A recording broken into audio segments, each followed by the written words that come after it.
With the emergence of freedom fighters, British abolitionists, and Christian groups such as the Society of Friends, the Society for the Abolition of the Slave Trade was formed in 1787.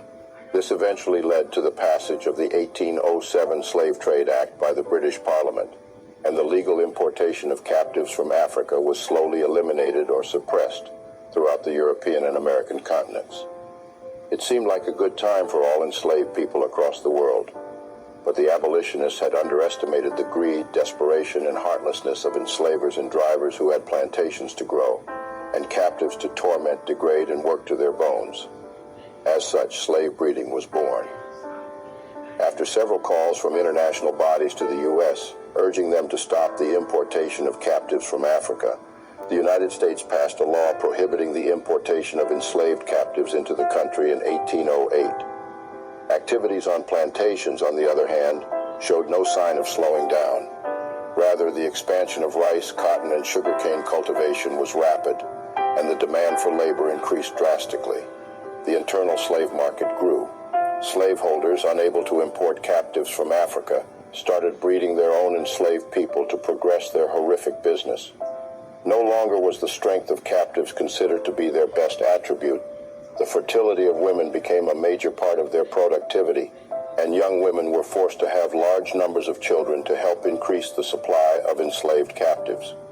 Childbearing women were separated from women who were too old to breed, and during their breeding period, they were forced to mate in order to reproduce, much like horses and other farm animals. Enslaved women of breeding age no longer had any control over their bodies. The enslavers forced them to mate with enslaved men who had been reserved for that purpose during their fertile period until they were confirmed pregnant. And shortly after childbirth, the process began again. Most women as young as 22 years would have birthed between 4 to 10 children, as they weren't given much time to heal before being required to get pregnant again. By the time they were no longer of childbirthing age, some women had birthed 20 to 25 children. Such were the horrors of these atrocious breeding farms. Enslaved men weren't treated any better. In addition to the intense labor they had to undergo in terrible conditions, a group of men weighed according to their ability to fertilize women were kept aside and treated no better than animals. They were called the stockmen. Their main function was to mate with all enslaved women of childbearing age. They were sometimes rented out to other enslavers. Older women doubled as midwives and assisted with birthing. They had no choice but to do the bidding of the enslaver. After all, the black man had no human right that the white man was to be cowered before and greatly feared. Plantation owners preferred having young captives of childbearing age, as this not only helped them acquire free labor, but they could also sell the offsprings in the internal market. The largest breeding farms were located in Virginia and Maryland.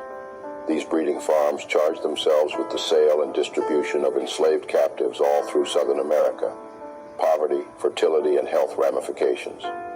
During the period of slave breeding in the United States, the older women who were past the childbearing age served as midwives and assisted with birthing new babies. However, given the limited resources at that time, as well as the nature of work the breeding women had to go through, over 50% of the infants were born stillbirth, and a lot of women lost their lives during childbirth. Although many accounts state that the breeding women were treated better than others and given a lighter workload, the toll of repeated childbirth was often too much for them to bear. Depending on the benevolence of their enslaver, breeding women had little time to recuperate after childbirth before being forced to go through repeated rape to get pregnant again. Breeding women were also charged with reproducing strong infants, or they were immediately condemned and considered useless. This cycle continued until the woman died, could no longer produce healthy babies, or was too old to reproduce. These women were unable to spend time bonding with the babies, as the prized offspring were sold into forced labor as babies or separated from their mamas to work on other parts of the plantation suitable for their age. Captives who weren't part of the breeding program but were unfortunate enough to be impregnated either by their husbands, lovers, or overseers were also put through the same torture. Their babies were yanked from their bosoms almost as soon as they were born and sold off or forced to work on the plantation alongside their enslaved parents. Some captives were favored enough to have affairs with their enslavers, sometimes resulting in children. Most times these kids were not treated better than others. Aside from the physical impact all these had on the breeding women and their offspring, there was the psychological effect as well. Unfortunately, there was no adequate physical or psychological care for them. The poverty rate on these plantations was enormous. Captives, regardless of their age or health conditions, were required to work from dawn to dusk, and those lucky enough to work as cooks or personal maids, although sometimes had a lighter workload, were required to be on the beck and call of their enslavers at all times. They were overworked and underfed. As a result of the harsh working conditions, enslaved families were unable to spend quality time together and often went days without seeing each other. The harsh conditions on the plantation also resulted in a lot of early death for the captives. Midwives cared for all captives as well as they could. However, they mostly used home remedies and weren't properly trained, so there was little that could be done to help the poor ones. Midwifery skills were often passed from elders to young females in order to keep the cycle moving. Some midwives also tended to low-born white women and men. On the plantation, the worth of all captives was directly tied to their productivity, either on the farms or as breeders. Breeders were forced to return to the field a day or two after childbirth, except for those with complicated births. Captives with reduced productivity were often sold off or beaten to death. In order to keep order and respect on larger plantations, plantation owners employed the use of overseers and drivers. Overseers and drivers' overseers were often white men of a lower class who were perceived to be brutal, hired by plantation owners to oversee the plantation and protect the interest of their employer. They were charged with understanding the dynamics of dealing with the captives and how best to improve productivity. Due to the nature of their job, overseers were crude, brutal, and wicked men who would do anything to make a name for themselves. Most overseers did the dirty work of the enslavers with no compassion for humanity. They were often charged with the despicable task of meting out punishments and hunting down escaped captives in order to maintain discipline and productivity on the plantations. In some accounts, some overseers were even crueler than the plantation owners and derived joy in hurting captives unprovoked. Enslaved females were subjected to constant rape by overseers. Although a few overseers treated captives much better than most, they generally didn't last long. Planters soon switched to the use of drivers. Drivers have favored captives charged with improving productivity, maintaining discipline, and meting out punishments to offending captives. Any captive could be favored or chosen by the enslaver to become a driver. However, he was often a smart, strong, and well-liked man. Drivers were more compassionate and treated their fellows better than the overseers, but were equally hated and feared by the other captives. This could be a result of jealousy or because of the nature of the responsibility bestowed on him. Once a captive was favored and named as a driver, he no longer had the trust of his peers. Most drivers lived a lonely life, forced to mete out barbaric punishments to their former friends and families to further the extreme greed and cruelty of the plantation owners. The internal slave market. In 1808, when the Atlantic slave trade was abolished, there were about 1.5 million, 1,500,000 captives. However, between that period and 1865, when slavery was abolished in the country, the population of enslaved people in the United States had increased to over 4 million, inclusive of children. That is almost a 150% increase in less than 5 decades. All this resulted from internal slave markets, which encouraged and sold the idea of slave breeding to plantation owners.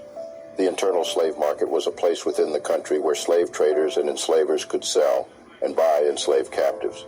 It had been in existence for a long time. However, the end of slave importation brought about a tremendous expansion of the internal slave market. The market largely depended on breeding farms to keep the fresh supply of enslaved people steady. The two largest breeding farms were located in Virginia and Maryland. The captives were managed as personal property and treated no better than farm animals by enslavers and traders alike. Young children below the age of 10 were separated from their mothers, and young ladies and men were paraded in front of potential buyers, sometimes naked. Their worth was determined by age, strength, physical build, and ability to work. They were left at the mercy of the traders and potential buyers, and could be asked to do anything to weigh their worth. These auctions were more than demeaning to the enslaved, but were mere transactions for the traders. Soon, traders realized the worth of younger captives and women of childbearing age. As a result, they were sold for more, and forced to endure more demeaning acts during the auctions to the highest bidders. Breeders and traders took this as full-time work as they knew the importance of enslaved people to the booming economy. They treated the enslaved as mere commodities and embraced laws that viewed captives as things and not people. New Orleans had the largest slave market in the U.S. and was one of the largest and wealthiest cities in the country as a result of the economic effect of the slave trade. Gruesome accounts from formerly enslaved captives. After slavery was abolished in the mid-1800s, many formerly enslaved people wrote books in which they gave vivid accounts of the humiliating and demeaning life of the enslaved. The narrative of the life of Frederick Douglass, an American slave, was written by Frederick Douglass, who was born into slavery. The interesting narrative of the life of O. Equiano, or G. Vasa, the African, was written by Olaudah Equiano, who was captured as a child. Incidents in the Live of a Slave Girl, written by herself, was written by Harriet Jacobs, an abused enslaved captive. William Wells Brown, who was born into slavery, wrote a book titled Narrative of William W. Brown, a Fugitive Slave, written by himself. Over 2,300 former captives gave their accounts for the Born in Slavery exhibit on the crude treatment of enslaved people in the United States. Years after slave trade was abolished, blacks and ex-slaves were still ill-treated in the United States and were seen as lesser humans. Those who cannot remember the past are condemned to repeat it. It's been centuries, but even the passage of time has not reduced the gravity of the dastardly acts carried out in slave breeding farms and the internal markets. As we look to heal the world and move on from the terrible events of our dark and murky past, we must never forget the atrocious acts committed on slave breeding farms and every other horrific aspect of the Atlantic slave trade. Thanks for joining us for today's video.